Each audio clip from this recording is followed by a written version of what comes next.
저는 오늘 알몸으로 다문한 청년이라는 제목으로 말씀을 선포하고자 합니다. 미국의 한 목사님께서 오늘 본문을 가지고 이렇게 말씀했습니다. 1960년대 고전 스릴러 영화의 감독으로 유명한 알프레도 히치코크라는 감독이 있었습니다. 알프레도 히치코크 감독은 자신이 만든 영화에 잠깐 스쳐 지나가는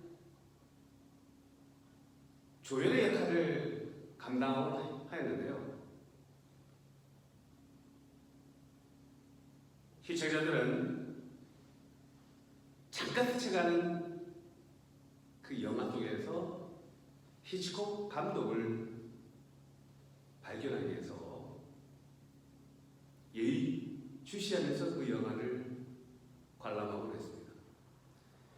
알프레드 히치콕 감독은 그 영화에 출연함으로 인해서 이 영화는 내가 만든 영화다 이렇게 어필을 하였던 것입니다. 마찬가지로 오늘 본문은 마가복음의 저자 마가 요한이 자신의 자전적 스토리를 삽입한 것이라고 말하는 것입니다. 자, 그러면은 오늘 본문을 통해서 하나님이 우리에게 주시는 뜻이 무엇인지를 알아보겠습니다. 먼저 기도로 시작하겠습니다. 아버지 하나님, 성령 하나님께서 인도하여 주셔서 오늘 말씀을 들을 때 깨닫게 하여 주시고 깨달을 말씀 행동하게 하여 주시옵소서. 예수님의 이름으로 기도하옵나이다. 아멘. 오늘 말씀은 복음서 중에서 마가복음서에만 나오는 내용입니다. 이것을 우리는 마가특수라고 합니다. 복음서에는 공간복음서와 요한복음서로 나눌 수 있는데요. 공간복음은 공통된 관점으로 예수님의 행적을 기록한 복음서가 공간복음서입니다. 마태복음, 마가복음, 누가복음 이 세 가지 복음서를 우리는 공관복음서라고 합니다. 그런데 많은 신학자들이 마가복음이 가장 먼저 기록되어졌다고 말하고 있습니다. 그런데 마태복음과 누가복음서를 보면은 한 50% 정도의 그 스토리가 마가복음과 동일하다고 말합니다.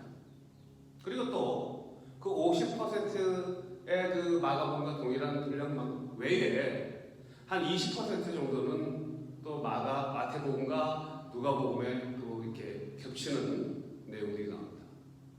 이런 내용으로 봐서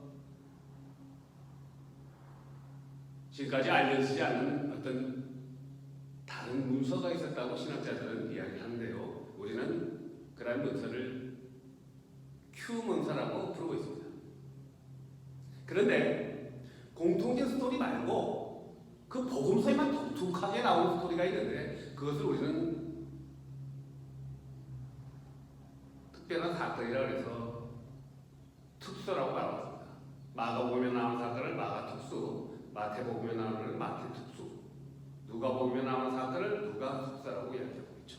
예를 들어서 마태복음에 보면은 마태복음 14장에서 예수님이 풍랑에 배가 전복하려는데 제자들이 타는 배가 갈릴리 호수에서 거친 풍랑을 만나서 자초의 위기에 있을 때 예수님이 급하게 갈릴리 호수를 가로질러서 구하러 가시는 모습이 나옵니다.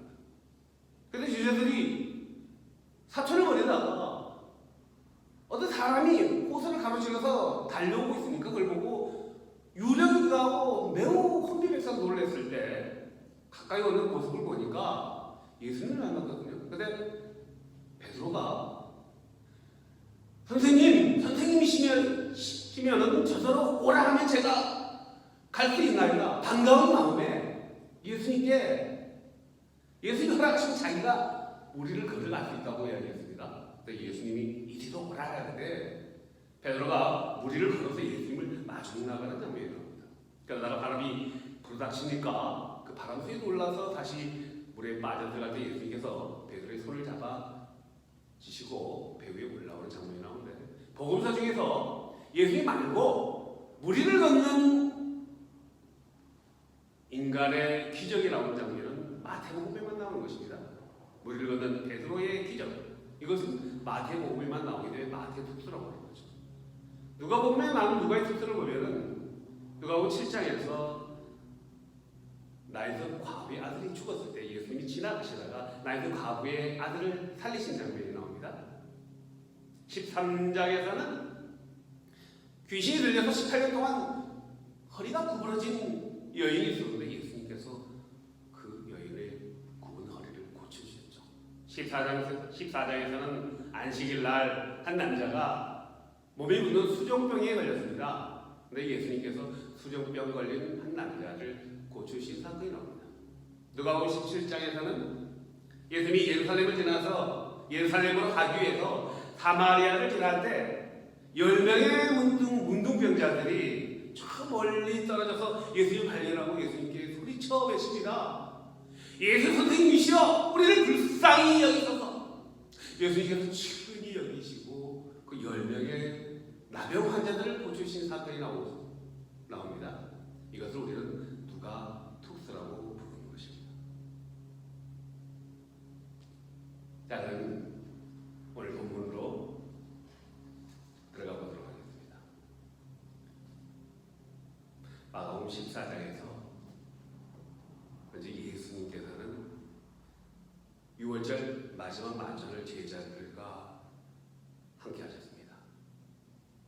큰 다락방에서 만찬을 하셨다고 기록되어 있습니다. 만찬을 마치시고 예수님은 십자가의 구속 사역을 완성하시기 위하여 감람산에 있는 겟세마네 동산으로 기도하러 가셨습니다. 제자들이 예수님을 따라갔습니다. 예수님은 그곳에서 십자가의 고난을 감당하시기 위하여 땀방울이 핏방울이 되도록 기도하셨습니다. 인간으로 오신 예수님께서 그 고난의 잔을 감당하시기가 인간으로 참아 벅찼던 것입니다.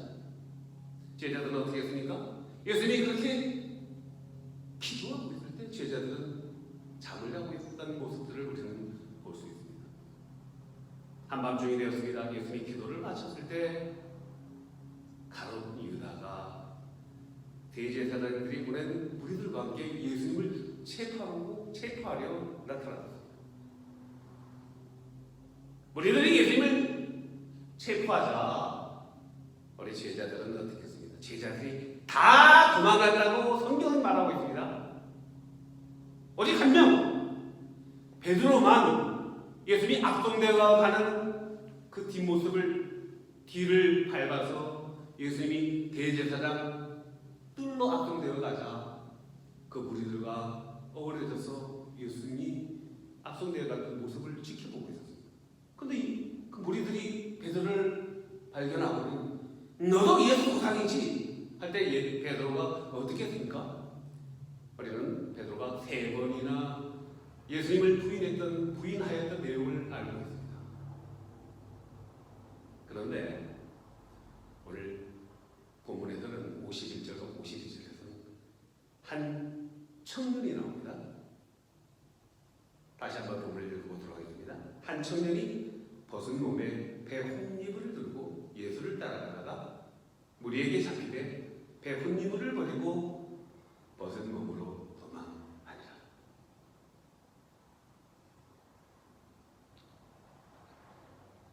한 청년이요, 벗은 몸으로 알몸인 채로 겉옷만 걸쳐 입고 예수님 잡혀가신 예수님 뒤를 따라갔다는 것입니다. 그런데 따라가다가 무리들에게 발각되니까 겉옷을 던져버리고 달아났다는 아주 짧은 내용입니다. 문맥으로 볼 때 이 달아난 젊은 청년이 우리는 마가복음의 저자 마가 요한이라는 것을 알 수 있습니다. 그런데 한 가지 의문이 생깁니다. 왜 마가 요한은 겉옷만 걸칠 때 속옷을 하나도 입지 않고 알몸인 채 예수님의 뒤를 쫓았을까요?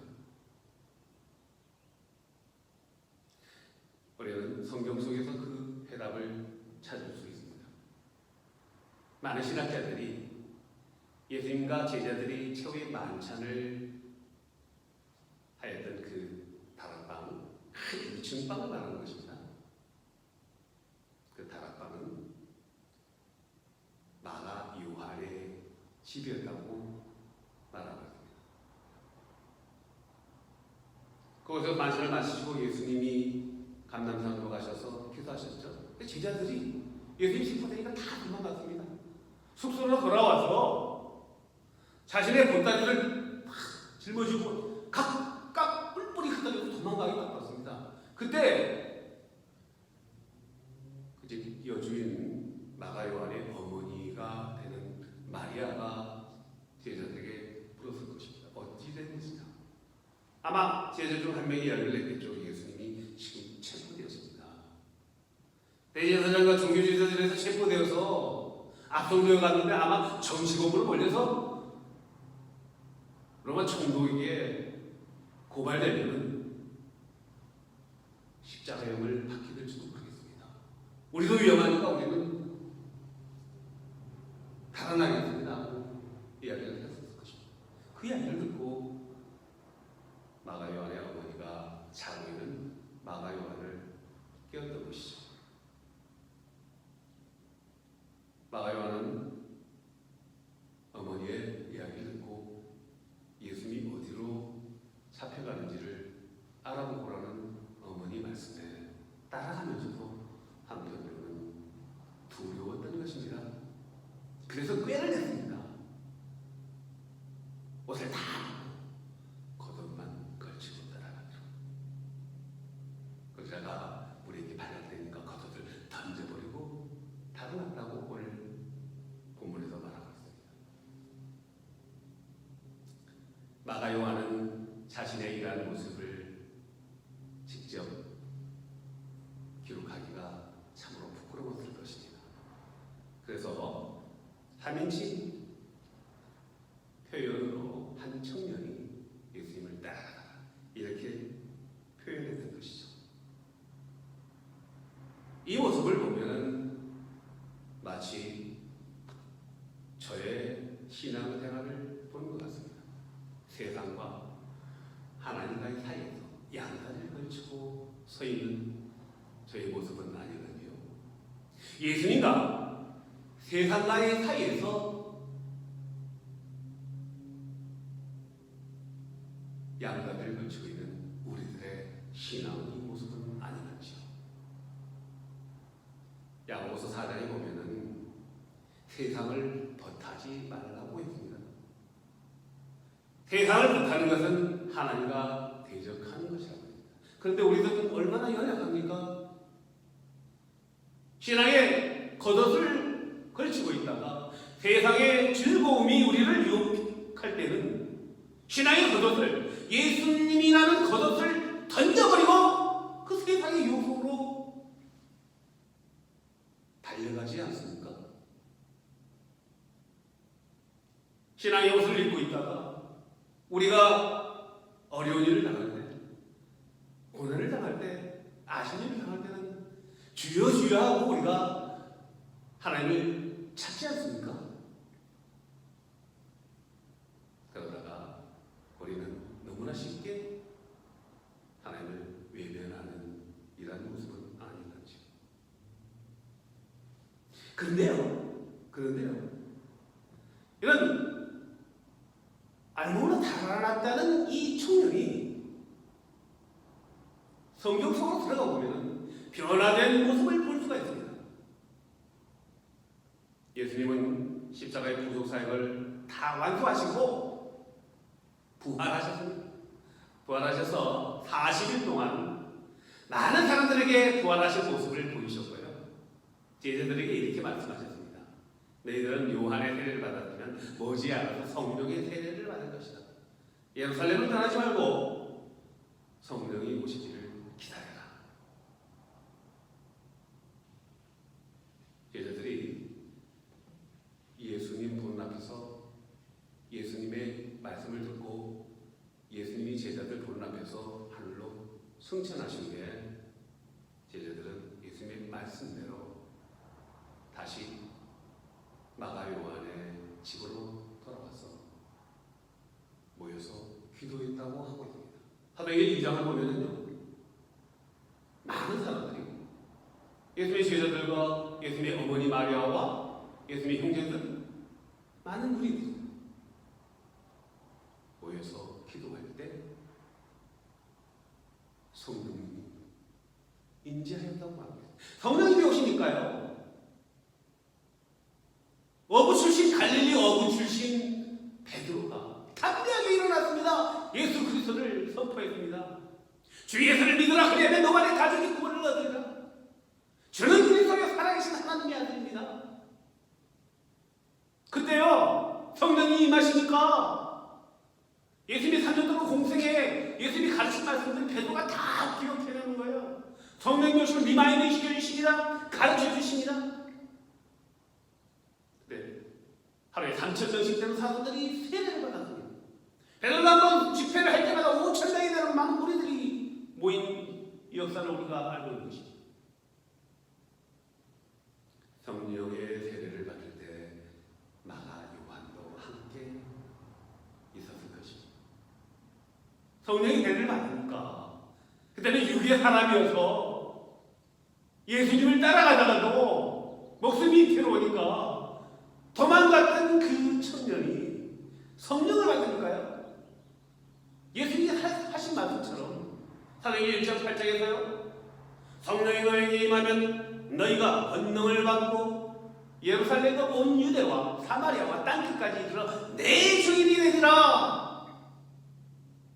성령이 오시면 권능을 받는다고 그랬습니다. 그래서 예수님이 주인이 된다고 그랬습니다. 마가 요한이 변화가 된 것이죠. 우리 변화된 마가 요한의 모습을 성경을 통해서 알아보자. 사도행전 13장에 보면요, 사도 바울과 바나바가 선교 여행을 가는 것이 나옵니다. 1차 선교 여행인데요, 말이 선교 여행이지 목숨을 내걸고 가는 것이 않습니까? 2000년 전에 선교지를 간다는 것은, 이방 나라의 지역을 간다는 것은, 배를 건널 때 언제 폭풍으로 인해서 배가 난파될지도 모릅니다. 사람 맹수들의 공격을 받을 수도 있고요, 그런 분을 만날 수도 있습니다. 목숨을 내거는 것이 선교 여행이었습니다. 그 선교 여행에 마가 요한이 함께 등장합니다. 바나바의 조카로 나오는데요, 바나바와 마가 요한과 바울이 함께 간 것을 볼 수 있습니다. 바보섬을 지나서 어디로 갑니까? 밤빌리아 지역까지 갔습니다. 그런데 마가 요한이 밤빌리아에 있는 보가에서 나고하고 맙니다. 다시 계속해서 나가지 못하고 예루살렘으로 돌아가는 사건이 발생합니다. 성령을 체험해도 단번에 바뀌어지는 것이 아니고 여전히 연약한 모습을 볼 수가 있습니다. 그래서 사도행전 15장에서 2차 선교 여행을 갈 때는요, 마가 요한의 문제로 인해서 바나바와 바울이 다투게 되는데요, 바나바는 이렇게 얘기합니다. 바울에게 마가 요한도 같이 내려가자. 마가 요한이 달라졌어. 그거랬어. 바울은 용납하지 않습니다. 그래서 바울은 실라와 함께 길리기아 지역으로 떠나고요, 바나바는 조카 마가 요한을 데리고 사이프러스 구브로 지역으로 따라서 선교를 가는 것을 보입니다.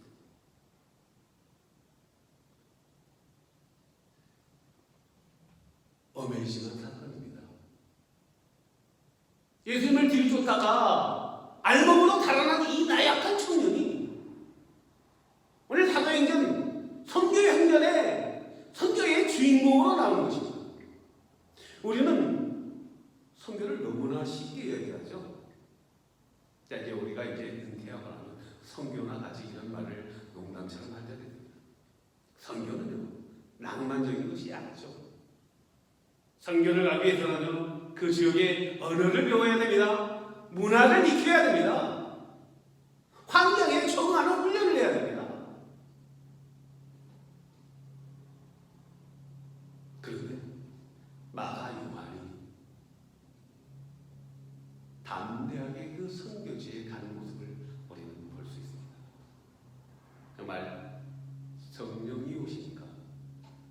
권능을 받았습니다. 예수 그리스도의 증인이 되는 모습을 볼 수 있는 것입니다. 베드로가 이렇게 고백합니다. 베드로전서 5장 13절에서 마가 요한을 소개하고 있는데요.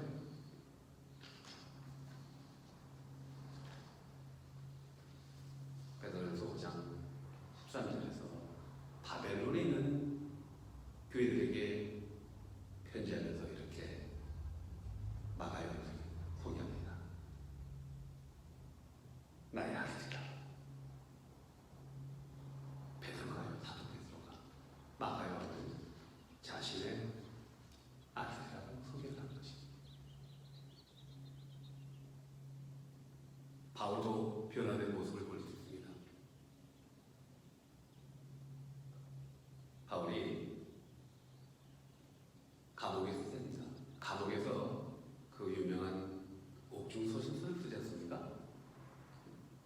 빌립보서, 에베소서, 골로새서, 빌립보서 네 가지 옥중서신을 쓰는데 골로새 교인들에게 보내는 골로새서 4장 10절을 보면 이렇게 하는 겁니다. 나와 함께 갇힌 아리스타고와 바나바의 생질 마가와 유수서라는 예수도 너희에게 문안하느니라. 나와 함께 감옥에 있는 마가 요한을 소개하고 있는 것입니다. 바울과 함께 선교를 하다가 옥에 갇혀 있는 모습을 우리가 알 수 있습니다. 빌립보서 1장 24절에서 사도 바울은 마가 요한을 이렇게 소개하고 있습니다. 나의 동역자 마가다. 놀라운 표현입니다. 어떻게 마가 요한이 이렇게 변화가 됐습니까? 오직 예수님이 말씀하신 대로 함께 모여서 기도하면서 성령을 기다리고 있을 때 성령님이 오시니까 담대하게 변화시켜 주시는 것입니다. 옛 사람을 버리고 새롭게 태어나는 것입니다. 성령이 오시니까 예수의 증인이 되는 삶을 살게 되는 것입니다. 마가 요한의 변화된 모습을 통해서 우리가 누구와 함께 하는 것이 중요하다는 것을 알게 됩니다. 마가 요한은요, 삼촌이 바나바였지 않습니까? 바나바와 함께 했습니다. 사도 베드로가 자신의 아들이라고 소개했습니다. 아마도 베드로를 아들처럼 따랐다는 얘기죠. 바울과 함께 끝까지 바울의 감옥까지 같이 선교 사역을 했던 것을 우리가 알 수 있습니다. 베드로를 따라다니면서 3년 동안 예수님의 공생의 일거수일투족을 하나도 놓치지 않고 다 들었을 것입니다. 그래서 마가 요한은 마가복음이라는 책을 기록할 수 있었던 것이죠. 그 마가복음이라는 책을 통해서 2000년 지난 오늘까지도 예수 그리스도를 증거하는 복음의 강증자의 역할을 감당하는 것입니다. 사도행전 1장 8절 말씀을 다시 한번 묵상하도록. 오직 성령이 너희에게 임하시면 너희가 권능을 받고 예루살렘과 온 유대와 사마리아와 땅끝까지 이르러 내 증인이 됩니다. 예수님을 믿는다면 사는 삶은요, 입으로만 주여 주여 우리가 예수님을 믿습니다 입으로만 주여 하는 것이 아니라 우리의 삶의 모습이, 우리의 삶이 예수님과 결합되어 있는 삶을 말하는 것입니다. 성령님이 오셔서 변화된 모습을 말하는 것입니다. 성령이 오시면 권능을 받습니다. 그래야 예수 그리스도의 증인이 되는 삶을 살게 되는 것을 말합니다. 오늘 저와 여러분의 삶이 모여서 말씀을 읽으면서 기도할 때 성령의 권능을 받아서 날마다 예수 그리스도를 증거하는 복된 복음의 간증자가 되기를 주님의 이름으로 축복합니다. 기도하겠습니다. 아버지 하나님, 마가 요한처럼 변화되기를 원합니다. 우리의 나약함을 버리고 내게 능력 주시는 예수 그리스도의 이름으로 무엇인지 할 수 있음을 고백하는 복음의 간증자들로 사용하여 주시옵소서. 예수님의 이름으로 기도하옵나이다. 아멘. 사랑하는 교우 여러분, 이제 세상으로 나가십시오. 하루를 시작하기 전에 먼저 기도하십시오. 말씀을 묵상하십시오. 하루 일과를 마쳤을 때는 하나님께 감사하십시오. 이제는 우리 주 예수 그리스도의 은혜와 하나님 아버지의 크신 사랑과 성령님의 인지하심으로 권능을 받고 온열하게 복음을 간증하기로 결단하는 우리 알토시아 장로교회 교우들의 머리와 가정과 일터교회 자녀들 머리 위에 지금 이 시간 유튜브를 통해서 예배하는 우리 형제 자매들 머리 위에 이제로부터 영원토록 함께 하시기를 축원하옵나이다. 아멘.